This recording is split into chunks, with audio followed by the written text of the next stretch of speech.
Hey guys, Jonathan here with TLD with my full review of the third generation iPad. Now, flat out, hands down, bar none, no questions asked, the biggest and most compelling feature of the new iPad is the Retina display. It packs a ridiculous 2048 by 1536 resolution on a 9.7 inch display, which in comparison to the iPad 2's display offers twice the linear resolution and 4 times the total pixel density, which equates to 264 ppi. And that's pixels per inch for you perverts out there. Now, it is literally impossible to show off the quality of this display through video. It just can't happen. Let's assume you're watching on a 1080p monitor, which is what this video was filmed and uploaded in. The Retina display has a million more pixels than Full HD's 1920 by 1080 resolution. I took a few screenshots from the iPad 2's display and then lined them up with a few screenshots from the Retina display to give you a ballpark idea of what the difference actually looks like. The first shot is a dock comparison where you can clearly see how much sharper the Retina display is. The text, the detail and clarity of the icons, and most noticeably is how jagged and pixelated the edges of the iPad 2's icons look in contrast to the Retina display. Next up is a keyboard comparison between the two, and again you can see how much sharper the text is on the Retina display.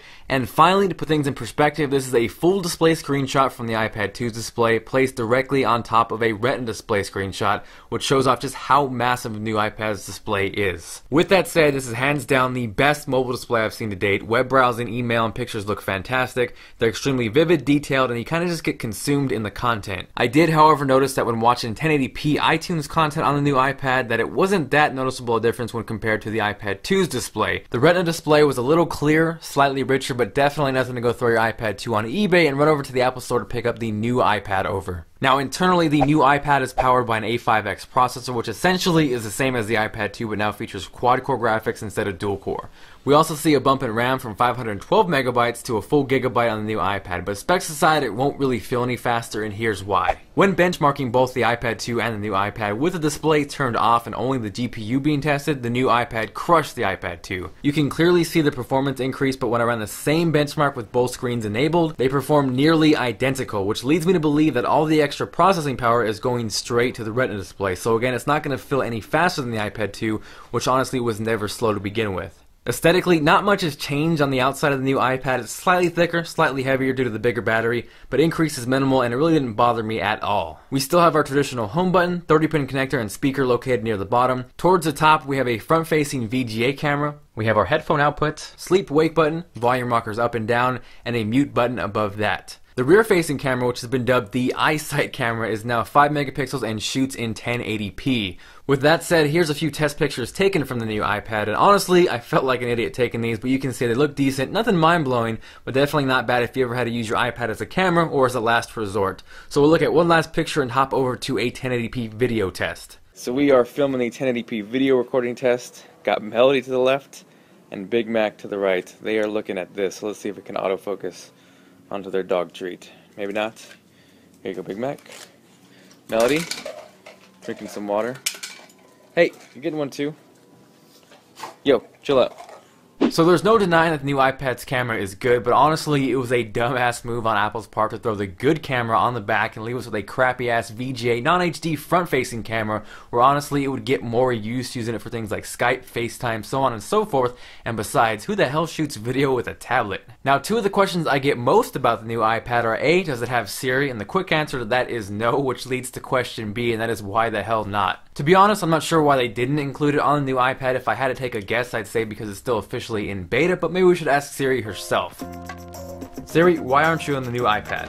The iPad can't handle this ass. Now, jokes and Siri aside, they did include voice dictation, which honestly I use more on my iPhone 4S than I use Siri, so here's a quick example of voice dictation in action. Yo, Steve, comma, iPad, greater than sign, Windows tablet, period. You mad, bro? Question mark.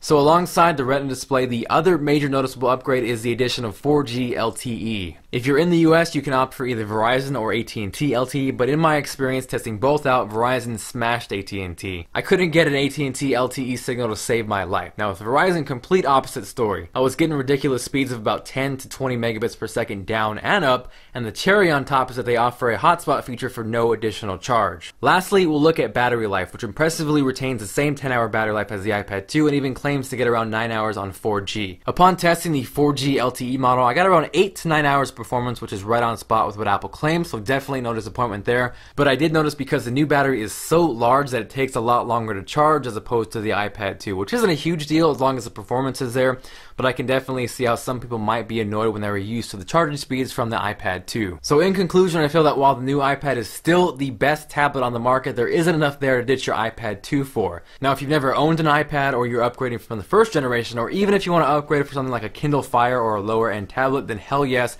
I would wholeheartedly recommend the new iPad. The Retina display looks incredibly sharp, 4G LTE is a fantastic addition, and battery life is awesome. But again, if you're an iPad 2 owner, there isn't enough of a real world difference that I could honestly recommend upgrading, especially if you're happy with what you got. So thank you guys for watching the video. If you're feeling like being awesome, make sure to give this video a thumbs up. It is much appreciated. If you guys are interested in checking out an in-depth comparison between the new iPad and the iPad 2 as far as benchmarks, loading, apps, all that good stuff, go and click the video right here. If you haven't subscribed, feel free to do so by clicking this annotation, and I will see you guys later.